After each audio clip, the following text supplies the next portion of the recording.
Good morning. We're going to be getting started in about a minute or so.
Good morning. I'm Jennifer Gross, CEO of American Friends of Tel Aviv University.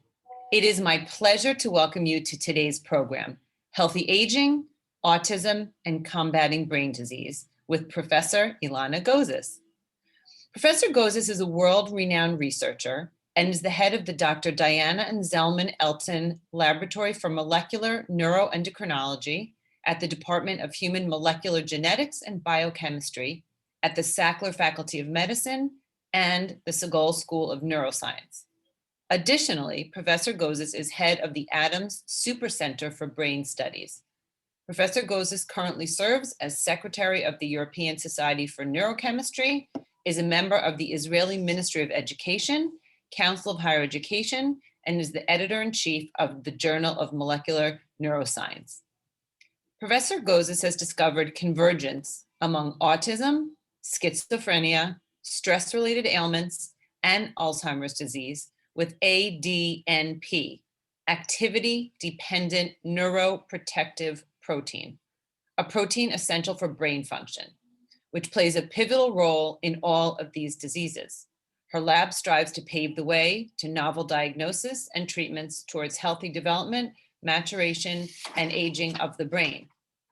Today, Professor Gozes will share her insights and give us a combination of practical tips, biomarkers, and an overview of her lab's work, including her recent success using an experimental Alzheimer's drug to help children with autism. Professor Gozes' academic accomplishments are far too many to list.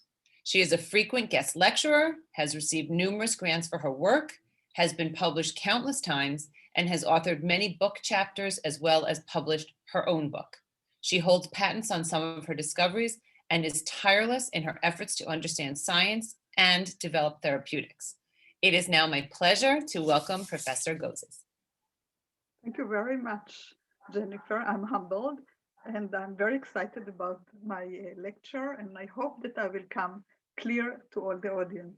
I will now share my screen because, you know, scientists always like to have slides. So I'll share my slides with you and I'll try to walk you through our discoveries, also in light of what's going on with other discoveries, and trying to follow Jennifer's beautiful introduction and lead. So just when I start, so I'm going to focus today on healthy aging, autism, and combating brain diseases with a focus on Alzheimer's disease. And I have a very large laboratory and many collaborators around the world who I will mention maybe briefly.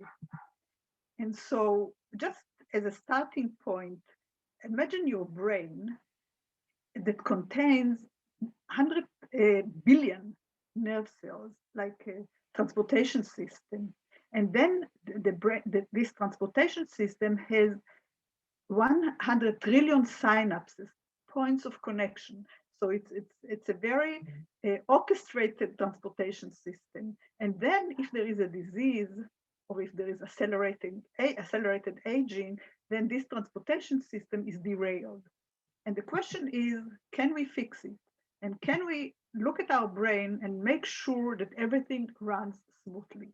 So this is what I would like to understand, and I would like to understand it from the very small cell to the very small protein within the cell and the genes within the cell of the brain.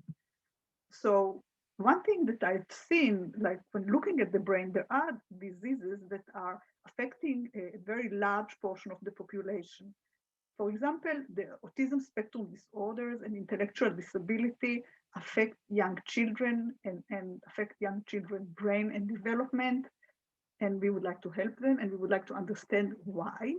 And the other side of the coin is aging. And with the aging population, medicine is improving. And with the improvement in medicine, we have aged population. And the question is, can we also understand the aging mechanism? And can we understand better the diseases that affect the aging population, like Alzheimer's disease? And I see correlation, similarities between problems in development and problem of the aging, because intellectual disabilities in the young is like mild cognitive impairment in the aged population, and the pathologies, the brain in the Alzheimer's patient is becoming smaller, and the brain in intellectual disability, in intellectually disabled children, is also different. And the pathology at the level of proteins and structures within the nerve cells is also sometimes similar. So I'll explain that as I go through my slides. So speaking about aging, and this can also go to development, how do we develop an active and healthy brain? So we have positive factors that are playing part, and these should be taken into consideration. So mental stimulation is very good for the aged brain. It's very good also for the young brain. Active lifestyle, purpose in life, social stimulation, enhancement of cognition, using eating right. So when we age, we have to eat right. And also when we grow up, we need to eat right and drink well. And I wrote some items here, like, for example, reduced cholesterol, curcumin, so antioxidants, and fruits and vegetables. By the way, there was a clinical trial looking at Mediterranean diet. I come from the Mediterranean area. Israel is on the Mediterranean, and Mediterranean diet is helpful.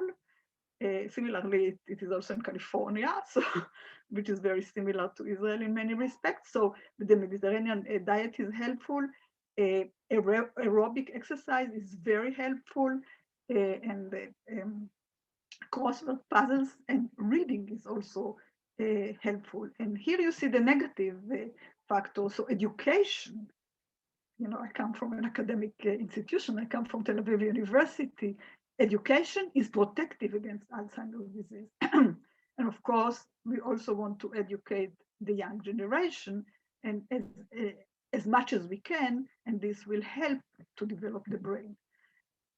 So in terms of further reading, so in terms of aging, there are a few luminaries, for example, in the United States, that wrote some books about it. So one book is Why Do We Age and Why Don't We Have to Age? I am not sure that we can stop aging altogether. I think this is more dream, but the more we understand the aging process, maybe we can help. So again, eat right, and there is a belief in calorie restriction, although I believe that one needs to eat in order to stay alive. So you can restrict, but not restrict completely. And exactly what I said before, lifestyle is very, very important. And as I said, also education. And there's another book, Age Later. So again, longevity and good life is very important, and it's something you can gauge. And I edited a few books about neuroprotection, so brain protection, nerve cell protection in Alzheimer's disease. And then I also tried to bring together autism, schizophrenia, and Alzheimer's disease with several experts. But these books are very, very scientifically oriented, but still one can learn from them, of course. And I'm also, as Jennifer eloquently said, I'm also the editor-in-chief of Journal of Molecular Neuroscience, which takes the understanding of the brain from the small molecule to the gene and the protein and to behavior, and trying to understand and tie it all together. And we have a few papers there also on my work. And here is a child with ADNP syndrome who we really would like to help, and not only him. Here are two girls, and here is another child. And of course, the world is very interested in helping geriatric patients, and there is decades of working on the brain and decades of working on helping and trying to solve these mysterious diseases that afflict us. So, you know, we all know how to talk about our own work very easily. And I always like to cite one Israeli poet that said Rachel was his name, Rachel. And what she said is, just on myself, I knew how to talk, and my world is small, but this is what I know how to talk. So I'll talk about ADNP that we discovered about 20 years ago in my laboratory. And we were looking to see proteins that the brain make, that the support cells in the brain. You know, we have, as I said, 100 billion cells, nerve cells in the brain, but we have even more support cells, cells that support the nerve cells so that they will be able to talk to each other. So we were looking at genes and proteins that help this support. And we found activity-dependent neuroprotective protein, or in short, ADNP, that protects cells against electrical blockade. So the nerve cells communicate among each other by electricity. And blockade of this electricity will block this communication. And ADNP protect against this blockade of communication, protects the nerve cells from dying. And so we found this in tissue culture, and so this is one of the model systems we are using. And then we asked, so if ADNP is protecting the nerve cells, what does it do in the whole animal or in the whole human being? Is it so important for the brain? So we knocked, by genetic engineering, you can actually knock a gene completely out of the genome of an animal. And we knocked it out in a mouse. And when we knocked ADNP out in a mouse, we found that there is no brain. So it's a no-brainer. ADNP, no ADNP, the brain, you see here, the brain is the neural tube, what we call, is closing, and we form a nice brain that develops. No ADNP, the brain doesn't form. So there is no development there is no closure of the neural tube, and the brain doesn't form. So ADNP is essential for the formation of the brain. And so this is a very important point to remember. And the children that have ADNP syndrome are heterozygous. They have one ADNP copy that is okay, and then they have one ADNP copy that is truncated usually and is not okay, but they have one that is okay, and they do have a brain like everybody else. So having no ADNP is lethal, and the brain doesn't develop. And then if we look at these billions of nerve cells, if we look at one nerve cell, so what we see in the nerve cells, what is very specific for the nerve cells is that we have a cell body, which you see here, and then we have a very long process, which is called the axon. We have also small processes here, and we need this axon to be intact, and we need these nerve cells to be in a very definitive structure. And what maintains the structure of the nerve cells and also transportation within the nerve cells, because this process can be very, very long, you know, from the brain to the big toe of the leg. So what we have there, we have structures that are called microtubules, like microtubes. And these are the cell skeleton or scaffold and transportation system within the nerve cell.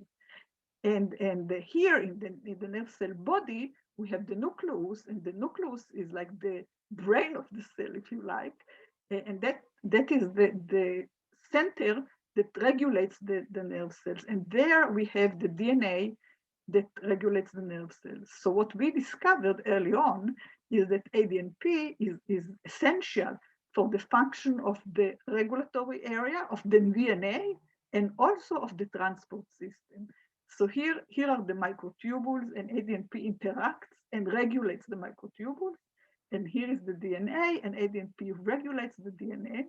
And we have a paper that came out yesterday, so I'm telling you all the latest news. And ADNP actually interacts directly, that's our latest discovery, with a protein called sirtuin-1 or SIRT1, which is one of the major proteins positively associated with aging. So the more sirtuin-1 one has, the better aging one will have. And ADNP, as of course, as I said already, is essential for the development of the brain and the formation of the brain. So here is the tie between development and aging.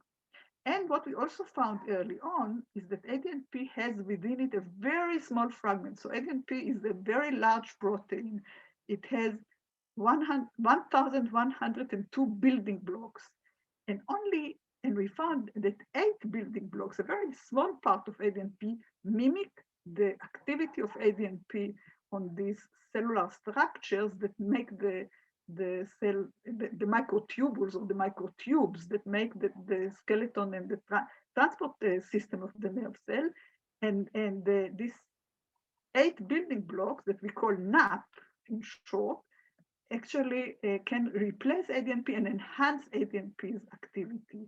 And this we want to develop for the ADNP syndrome and also maybe for other diseases in the future, like Alzheimer's disease.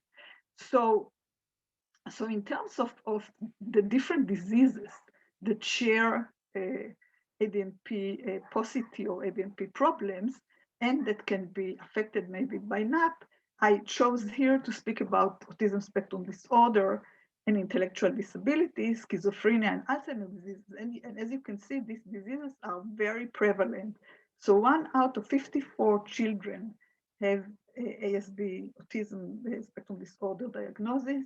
1% of the population suffers from schizophrenia, and 50 million people have dementia, with Alzheimer's disease being the most common form of dementia, 60 to 70% of the cases.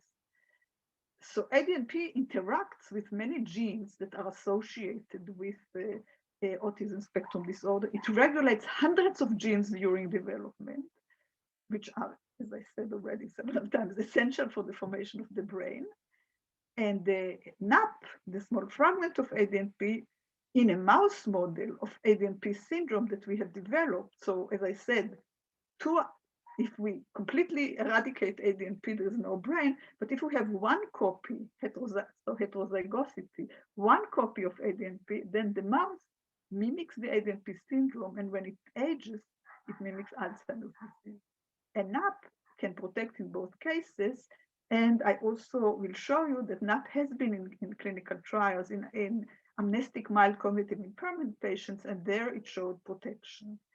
And in terms of schizophrenia is also affected by the structure of these microtubes or microtubules within the nerve cells. And there we have also shown a connection and we have shown protection. So I'll kind of intertwine a little bit between the ADNP syndrome and the aging process and Alzheimer's disease.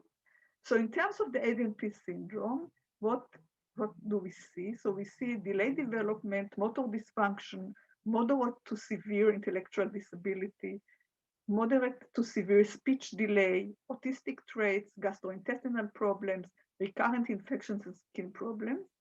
And we show in our model recuperation by treatment with NAP. This is in the mouse model. And here you can see some pictures of ADNP children. And in terms of prevalence, currently there are several hundreds of ADNP patients identified, and the number is expected to significantly increase once our therapy hopefully is available. And furthermore, if we see activity of NAP in the ADNP syndrome, that will mean that it may work in many other syndromes. And as you see here, ADNP is the leader in terms of the ADNP syndrome. And here there were 35,000 samples that were sequenced, and ADNP was found to be mutated in these autistic children. Something I would like to add is that the ADNP syndrome is not inherited. It is a mistake of nature that occurs either in the sperm or in the egg, or maybe just at the beginning of life in conception. And then the child is born with this syndrome. The parents are healthy. And so this is a mistake of nature that occurs. And this is true for many of these other genes. So this happens. It is rare, but when it happens, it happens. And the question is, what do we see in the brains of our models that mimic the situation in the human condition, and how does it reflect also in other diseases? So as I said, the brain functions through its nerve cells and the synapses that they make, the connections that they make, 100 billion connections in our brains, in the human brain. And what we see in our mouse model, and we label these connections here in green, we see beautiful connections when we have 2 copies of ADNP, ADNP++.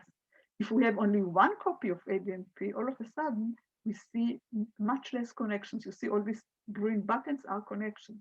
We see much less connections. And if we treat these mice by injecting NAP daily for 9 days only, the connections come back. It means that ADNP is necessary to make and maintain these synapses, these connections. And if you have too little ADNP, not only won't you make a brain, but you won't make synapses. So this is very, very, very critical, and all brain diseases, in a way, are diseases of the synapse, because this is the way the brain connects. And so this is one side of the coin. Here is another side of the coin. Here we label the synapses in a different way, and you see the normal state. You see this brown color. You see very healthy synapses.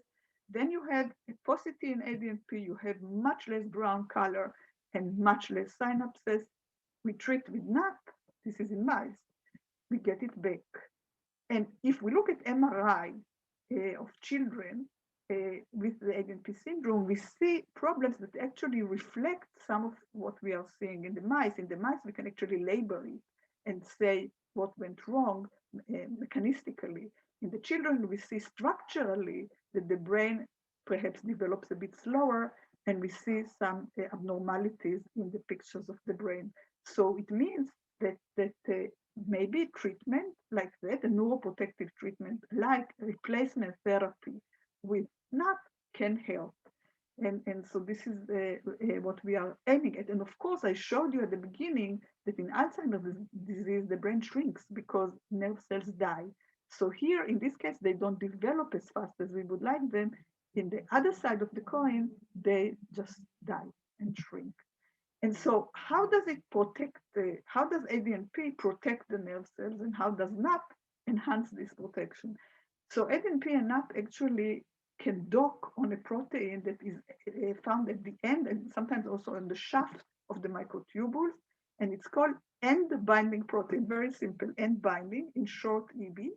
And you see here, so it's like a key and a keyhole, and the key fits into the keyhole. But it is also like an amplifier effect. So we have the NAP binding to this keyhole, and then we have, and when it binds, it actually enhances ADNP binding and enhances other protein binding to this keyhole. And then we have an amplifier effect, and then the synapse is formed. And then the microtubules are actually moving. So they are not microtubes like structures that don't move, they move, and then the cells makes a connection. And here you see the movement. So you see on this side, you see plus NAP, and you see the movement of the red color. These are microtubules, and you see in the control, the movement is much slower. So NAP makes the microtubule move, and we can track this movement. And you see here below, you see the track of the microtubule, and you see, so this is like going in the highway or going in an unpaved road or a dirt road. And so what happens when you have an ADNP mutation, you turn the highway actually into dirt roads. And this is the full-length ADLP. You see the highways, and then the tracking of the highway. And then if there is a mutation, like this one mutation in ADNP, PR 730 or p-tire 719, that cut the molecule almost into a half. And these are the most prevalent mutations in the children. You see here the roads turned into like dirt roads. And when we add NAP to these cultures where we measure this movement, we see dramatic corrections that looks like the normal situation. And the other side is this mechanism of binding to this end binding protein also enhances the binding of a protein that is called tau. So this is in science, it's called tubulin associated unit, or tubulin is a subunit protein of microtubules, the microtubes that are so essential for the structure and function of the nerve cell and the forming of the synapse. And this protein tau, which I also like to call Tel Aviv University protein, falls off the microtubule if the dynamics is incorrect and if there is a paucity in this end binding protein. So the end binding protein actually enhances the binding of tau to the microtubules, and it doesn't fall off the microtubules. And NAP enhances this binding, NAP and ADNP enhance this binding by 20-fold. So, and then it protects against tau falling off the microtubules. And why is that so important? Because when tau falls off the microtubules, it actually gets hyperphosphorylated and forms what is called neurofibrillary tangles. These neurofibrillary tangles are aggregates, toxic aggregates of tau. And these toxic aggregates of tau actually can kill the nerve cells, and they can actually even infect neighboring nerve cells. And what we observed, to our some kind of a surprise, we observed these tau deposits also in a post-mortem analysis of a brain from one deceased ADNP child. He didn't die from the ADNP syndrome. He died from unsuccessful liver transplantation and sepsis. And what we saw is deposits of tau. And this goes directly with the mechanism of ADNP. So a paucity of ADNP will actually drive tauopathy, tau pathology. And you see the control in this case was a brain from a 30-year-old person. So no tau pathology whatsoever. And here you see the green arrows showing this tau pathology, which is toxic for the brain, actually.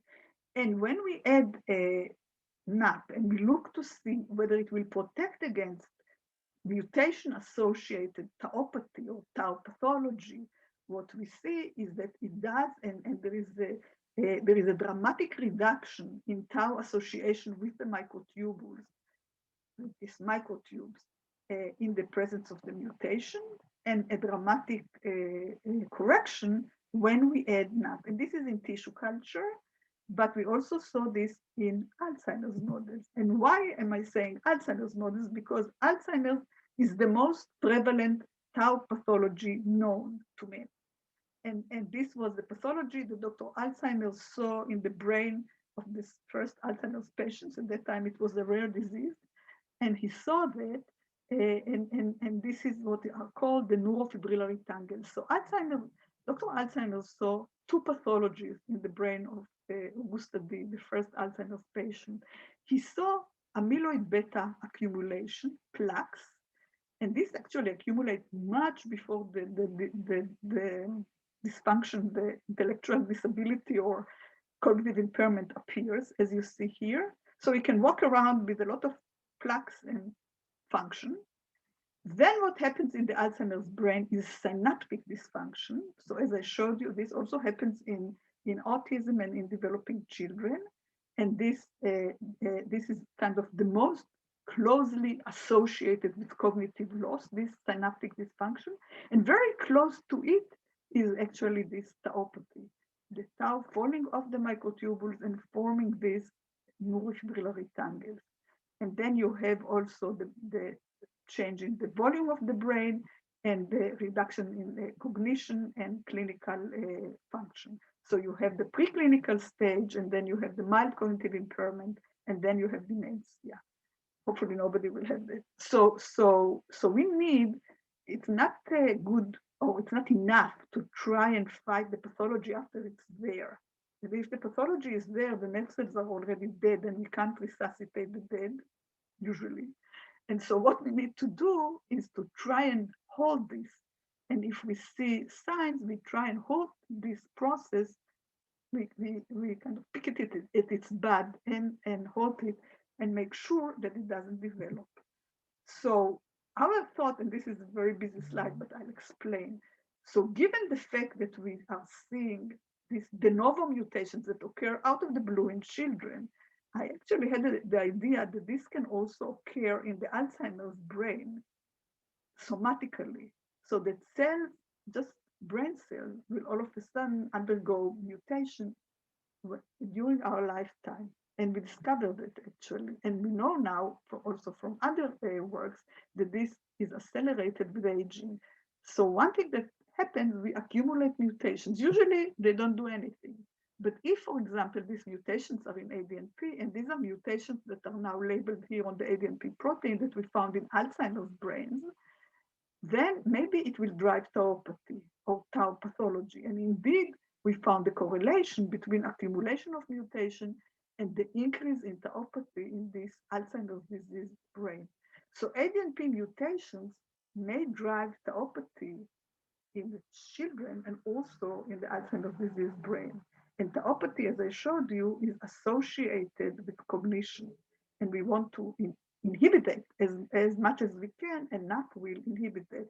And also some 20 years ago, I started a company out of Tel Aviv University that I called Alon Therapeutics. Alon was my maiden name, and it was also in the name of my father. And we did a clinical trial in amnestic mild cognitive impairment patients, and we saw an increase in short-term memory.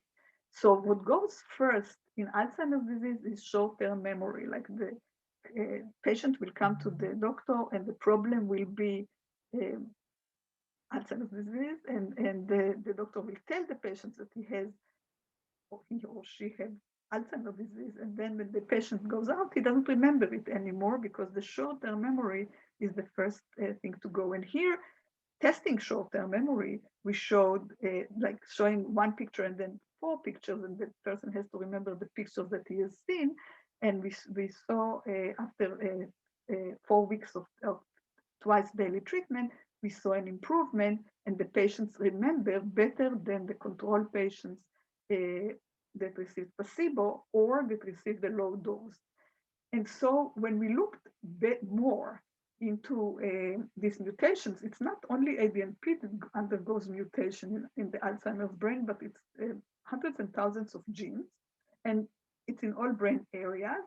And by the way, this was paralleled by 2 other studies, and there is a lot of similarities between the studies. There is a 4th study now that puts all these studies together and show the mechanism. And what we would like to understand now is what is the mechanism behind these mutations, and can we say with these mutations, what are they impacting?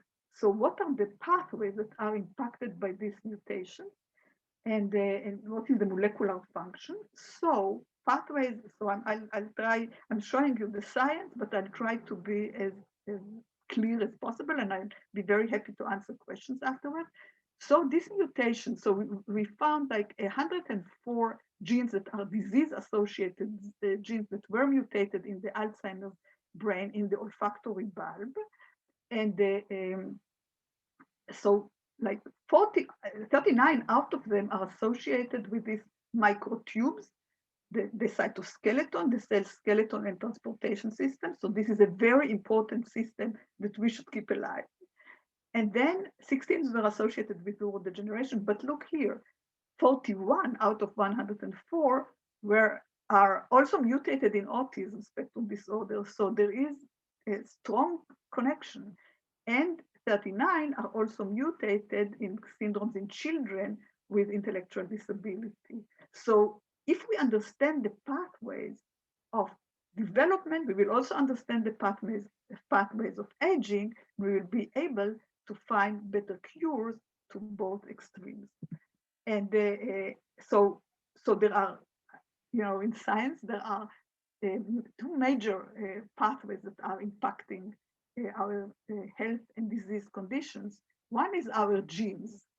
So we come with a set of genes that can protect us or can impact us in a not such a protective manner, but we always have to strive looking at the half full cup and try and fight also the bad genes. So in terms of ADNP, this is like, again, like speaking of the poet that looks at life through zooming at her own interests. So speaking about ADNP, we measured ADNP in elderly population from Boston area. So this was a collaboration with Harvard Medical School. And what we saw here is that ADNP contents in the blood is actually correlated with the performance in IQ tests. So the more ADNP you have, the higher IQ you have. So this is important. And as I said, education, we didn't measure if education changes the ADNP content, but in Boston area, the population is very highly educated. So education is good for you. And the other thing is that in Taiwan, there was a parallel study, and they looked at all, and not collaborative, but parallel. I collaborated with them later, and they looked at all the proteins in the blood, in the serum. And what they found is that the only protein that went down in early Alzheimer's disease is ADNP. So ADNP is very highly correlated with decline in cognition. I mean, less ADNP is correlated with decline in cognition, and ADNP is associated with the maintenance of the brain. And another thing that we discovered very early on also is ADNP, as I said, ADNP regulates hundreds of genes during development. One of the major genes that ADNP regulates is called apolipoprotein E. It's a cholesterol carrier. And apolipoprotein E, especially apolipoprotein E4, it comes in 3 flavors, 2, 3, and 4. And a person that carries apolipoprotein E4 has a 60% higher chance of getting Alzheimer's disease than not. So this is the major risk gene for Alzheimer's disease.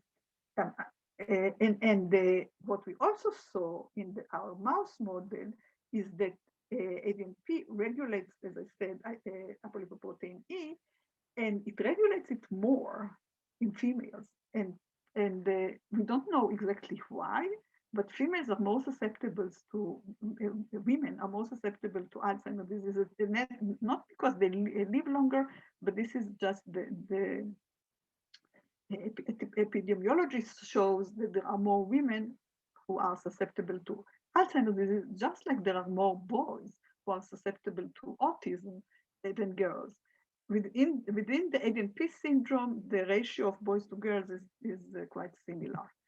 And another item, another facet of ADNP that I thought would be important to say is that ADNP is also linked with stress, and stress, a little stress is good for you because it kind of makes you resilient, but too much stress is not so good for you, and it would be like a post-traumatic stress syndrome would be a risk factor for Alzheimer's disease. And what we discovered recently is that ADNP levels in ADNP expression levels in blood cells correlate with the degree of stress, correlate with cortisol levels in the blood, which is associated with stress, and how much ADNP you had before the stress and after the stress also correlate.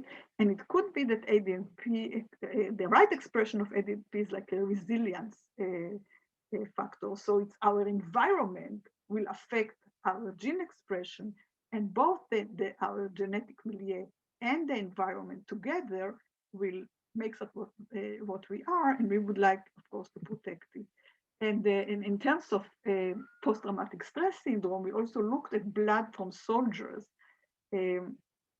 with post-traumatic stress syndrome symptoms. And what we discovered is that they have in their blood, they have mutations that again are associated with this microtubule or microtubes proteins. So this is very, very important. Again, this is always a highlight. and we can protect those, remember, with NAP. And also they have mutations in genes that are associated with inflammation. And inflammation is linked to both neurodevelopmental and also neurodegenerative diseases.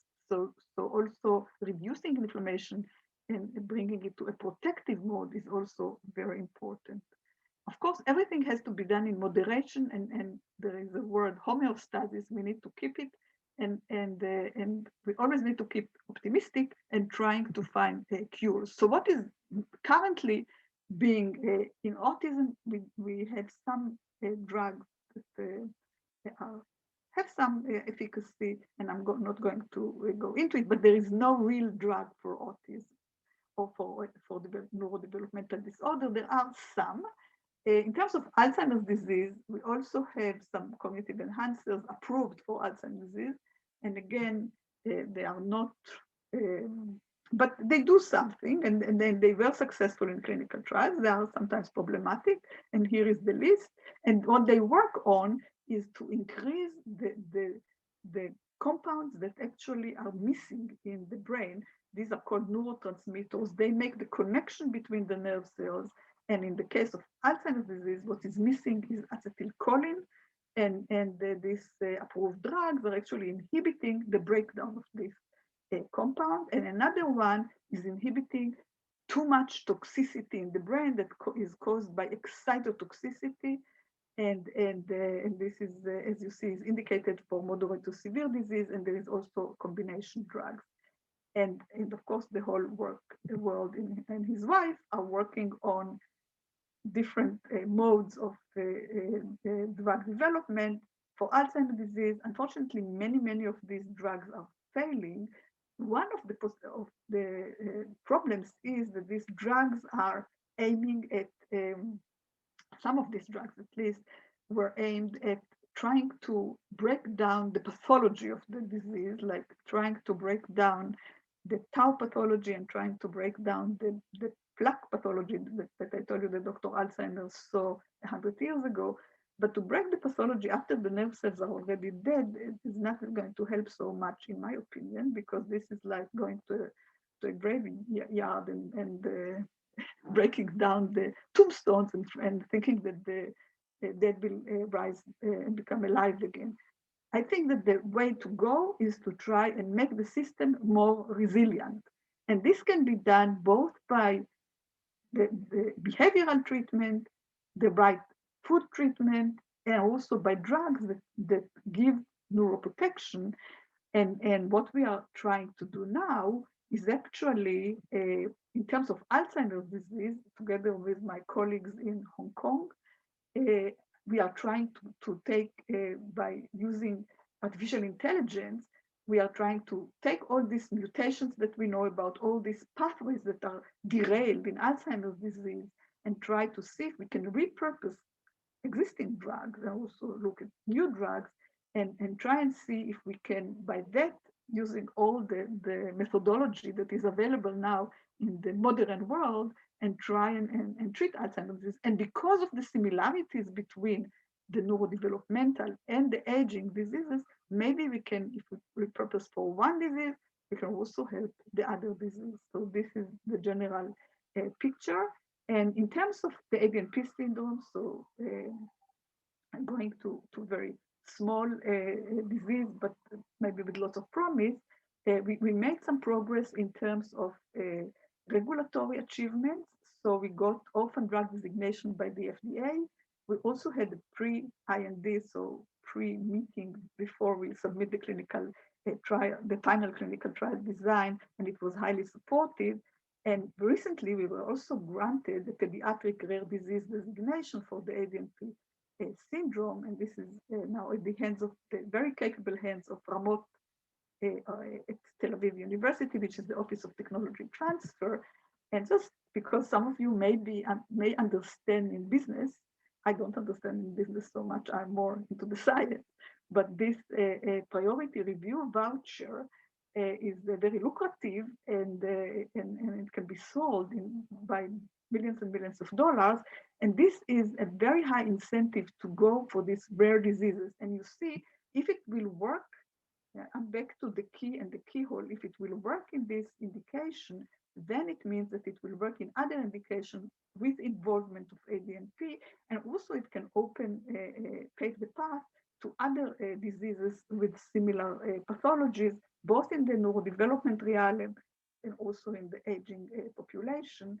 And so this is a broad horizon. So I would like to thank my laboratory, and I'll show you some more pictures in a minute. So this is my laboratory with ADNP shirts that we got from the ADNP Kids Research Foundation from this particular person. And here is me with of course, the first story, with the ADNP leaders, the leaders of the ADNP Kids Research Foundation, led by Sandra Bedrosian Sermon. And this is where I got my Champion of Hope award by Global Genes. That was in 2016. And I really would like, and this is 20 years to the discovery of ADNP, and I will really like to go and help these ADNP children and also help all the aging population, which where I'm getting at. And this is all my laboratory over the years. I mentored more than 65 students, and one of my students is the rector of a university, Ariel University. I'm very, very proud of him. But many others did very well. They are in charge of patent. One is in charge of all the patents of the Weizmann Institute, and several are CEOs of companies, etc. So I'm very, very proud of my children. I'm saying they are like my children. So I have several sets of children. I have my daughter, who is wonderful. I have the ADNP children that I also feel like my children and I need to help them. And I have my students who are my wonderful children. Without them, I wouldn't be able to do any science. So thank you very much. And I'm happy to answer questions. Well, you have given us a lot, Illana, today. So I think we're going to jump into questions. We have a lot of questions from our audience. So let's talk about brain function and memory. As we age, why does memory become more difficult? So as we age, our nerve cells age, and then the connections age, as I showed you. And when we have less connections, so it's like, it's like running on a car with a little bit too little gasoline. So we need to make sure that the gasoline works. But something to remember is also when we age, we have lots and lots of past memories and lots of knowledge. So actually aged people, maybe they don't remember exactly what happened a minute ago, but they are like encyclopedias. So maybe we should focus on the encyclopedia side. So we need some more, as I said, we need to eat well, we need to sleep well. Sleep is also very important. We need to make sure that we sleep well. We need to make sure that we eat well, that we exercise and exercise our brains. And then the memory will not go so fast. But we also need to remember that exercising our brain and also looking at the fact that we know much more than the younger generation, this is something to keep in mind. So look at the positive side. I like the way you think. Talking about brain health, is there a supplement that you recommend or anything that will help with healthy aging of the brain? Yes, so there are things over the counter, of course, if you go to these health places, but sometimes it's a good idea to check the hormone levels. So like the vitamin B12 or B6, or to see if all the vitamins are there, or vitamin D, and make sure, or if you have high cholesterol levels, and make sure that these are in check, or high blood pressure. So just make sure that like you take your car and make sure that it's running. Don't think the body needs a tender love and care. So you need to make sure that everything is correct. And by that, you are taking care of it. So you need to take care of yourself. So regular checkups and blood work to Yes. determine all the Yes. levels of Yes. vitamins and hormones. What about a question from our listeners about MCT oil? Does that work to protect the brain? So oils will. Our brain contains a lot of oil, so oil will work. But again, it's not. You need to do, in order to say that the drug works, you need to do a very sophisticated clinical trial. And when you put it to the clinical trials. Some drugs work and some don't. And the thing is, everything in moderation. So if you start taking too much of a health food, maybe it's not so good. So just you can take a health food, it will help. And usually and like olive oil is very good for your brain. But again, not too much olive oil, but olive oil is very good. So just take it in moderation, put it in your salad and eat it, and that will work.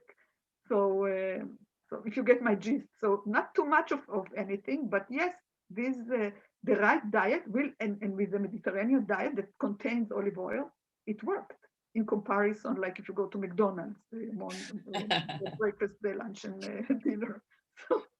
So MCT oil versus olive oil, do you have a preference? I didn't do a clinical trial, so I can't say. But olive oil, is good. Okay. And by the way, there is a place I forgot the name of the island in Greece where they live forever. And in Greece they eat olive oil and they eat and so maybe we should mimic what they do there. And the weather is also fantastic. So yeah. Can't hurt, right? Yeah. Okay, we've got a lot of questions about ADNP. One is about ADNP. Can this be discovered in an ultrasound? I guess the levels, can this be discovered in an ultrasound when someone's pregnant? No, the way when someone is actually, there was a case in Israel recently. I don't know what happened in the end, but you can do an amniocentesis, like you check for Down syndrome. But it a little bit depends on your religion, of course.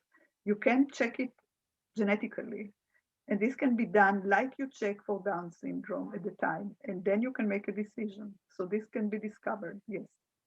Not by ultrasound, but by amniocentesis, it can be discovered. And it was discovered, I know of one case at least.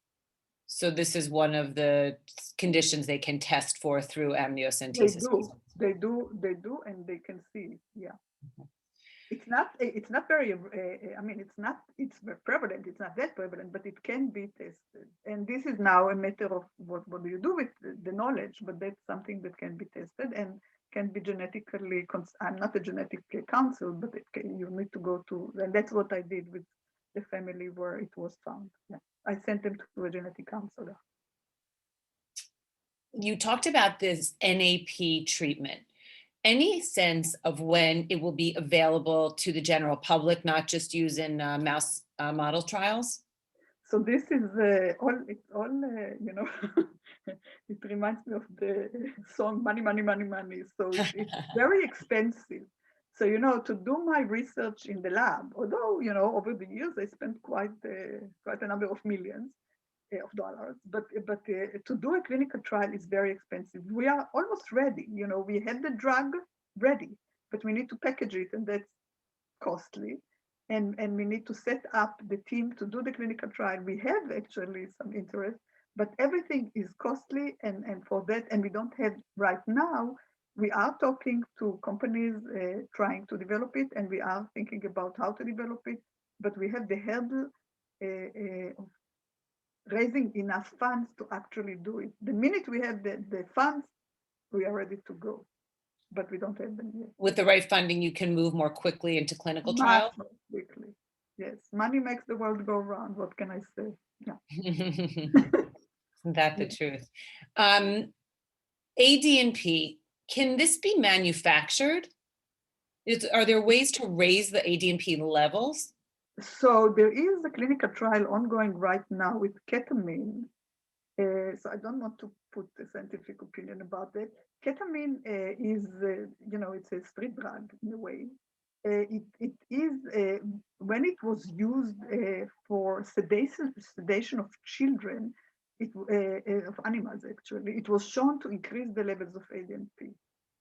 But so this could be interesting. However, we have two copies of the ADNP gene. One is mutated in the children, and also maybe in the Alzheimer's brain.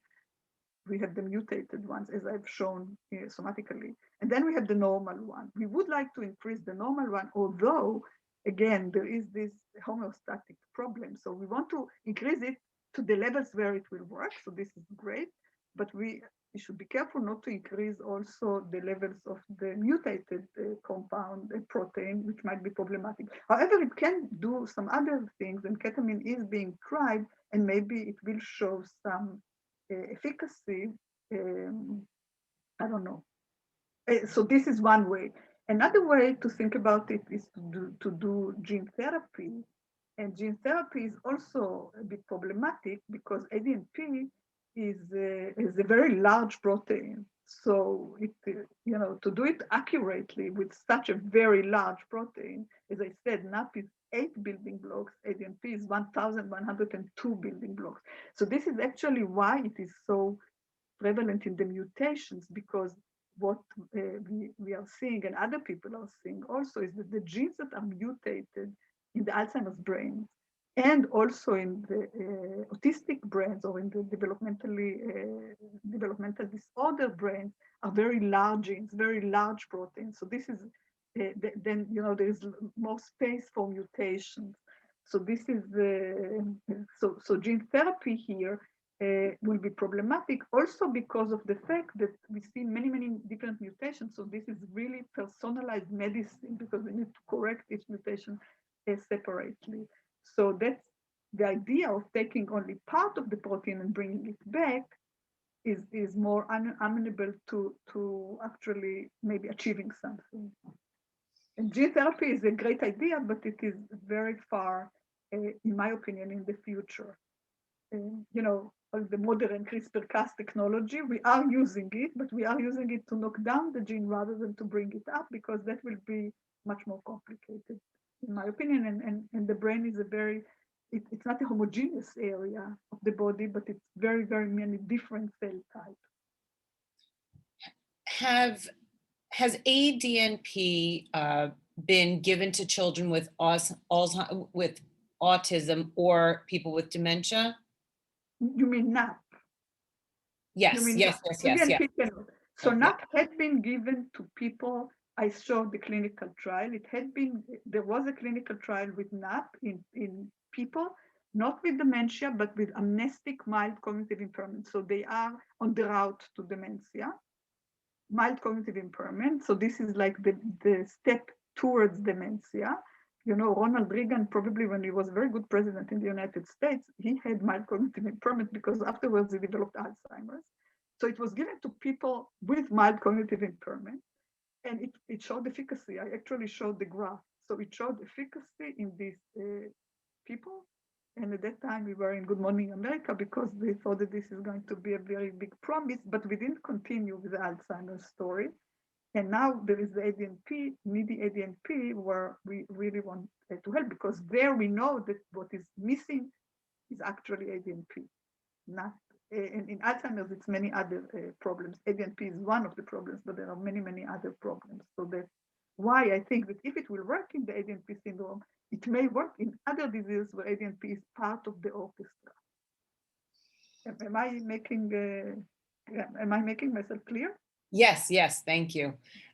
Question about your research relating to Parkinson's disease. So ADNP apparently is also changing in Parkinson's disease. It's also reduced in Parkinson's disease, even in the disease itself, in the brain. And we are working on that as well. And in Parkinson's disease, again, the cytoskeleton, the microtubes are involved. And we are working on a model of Parkinson's disease with we have in Tel Aviv University, the Ufzian Center for Parkinson's Disease. They gave me a grant which supported my fantastic postdoctoral fellow, Janina Ivashko-Fahima. And we did some work. I have to write it down. And we saw some efficacy. We saw an efficacy actually with the pipeline product of NAP. So we have even a pipeline, and this needs to be written down. And this is in collaboration with Sheba Medical Hospital, which is affiliated with Tel Aviv University and which is one of the 10 best hospitals in the world. So yes, so we are working on this. Professor Gozes, thank you so much for sharing all this information with us, for being so generous with your time. and talking to us about your research and your insights. We, judging from the amount of questions, we are extremely interested in what you're working on. We'd like to thank our friends from across the country and around the world for taking the time to join us today for this webinar. A link to today's program, as well as the over 60 webinars, can be found in the webinar library on our AFTAO website. That's www.aftao.org. Please feel free to go check those out, and wishing everyone continued good health. Thank you for joining us today. Thank you very much. Thank you. And if you have questions, I'm always here. Thank you. Thank you.